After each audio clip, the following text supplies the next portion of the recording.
not sure if I've ever made Ron Darling asshole of the week before, but I probably should have before this because I can't stand that fucker. For at least the last 10 years that I've known who he is. Ron Darling, broadcaster for TBS, TNT, whatever the fuck network that is, was openly rooting for the LA Dodgers in this week during the league championship series, where you can hear, I forget who hit the home run, but you can clearly hear Ron Darling just saying yes in the background as the ball is flying out, which is just ridiculous that that's possible. But that's not even why he's an asshole. I mean, that's part of it, but he is again a lifetime achievement award in assholery is the way I like to phrase it. Ron Darling is just he's an annoying announcer. He's got an annoying voice. He's got an annoying face. Everything's annoying about him. He's a New York Met, which is annoying. I believe that might be the root of why he's rooting for the Dodgers over the Braves, because he spent most of his playing career pitching against the Braves in the NL East.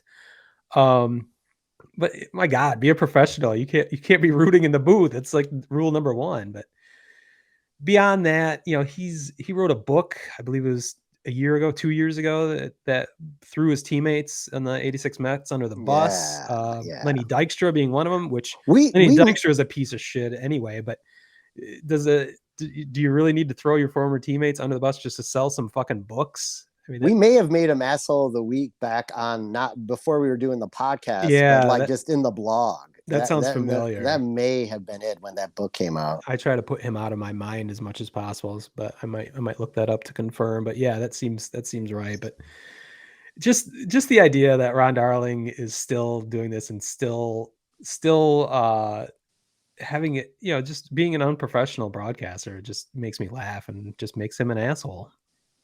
Yeah, I mean, for me, he's kind of got a little bit of that A-Rod stigma where, like, when they do say something that's correct, it's something that's so blatantly obvious. It's like, why you don't have to tell anyone this. They already know this. Like, your job is to bring us insight that as normal viewers we wouldn't pick up on. Like, give me something interesting. Like, I guess not everyone can be as insightful as AJ was with the FS1 crew, or is with the FS1 crew.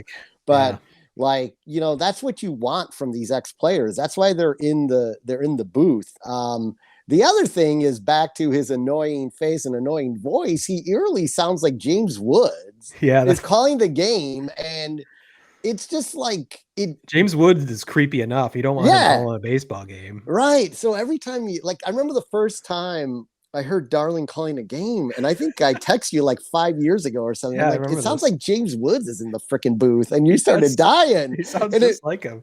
And then I just pictured the Family Guys with James Woods, and like, it just all like, I can't even take the guy seriously. Like, it's just, there's so many players out there who could probably bring more insight than he can bring and then A-Rod can bring. And he's almost like, he's just like a bitter pill in a way too. Like, well, like you said, when you hear someone go, like, yes, like, what the hell? Yeah. Like, I'm sure AJ was really pulling for the White Sox. You never heard him. He was actually really hard on the White Sox, actually. Yeah, I didn't sense any bias from him whatsoever. Yeah, so, I mean, Jesus, dude, get your shit together and know your role. Or better yet, TBS, just get him off the fucking air. Well, really, it's bad.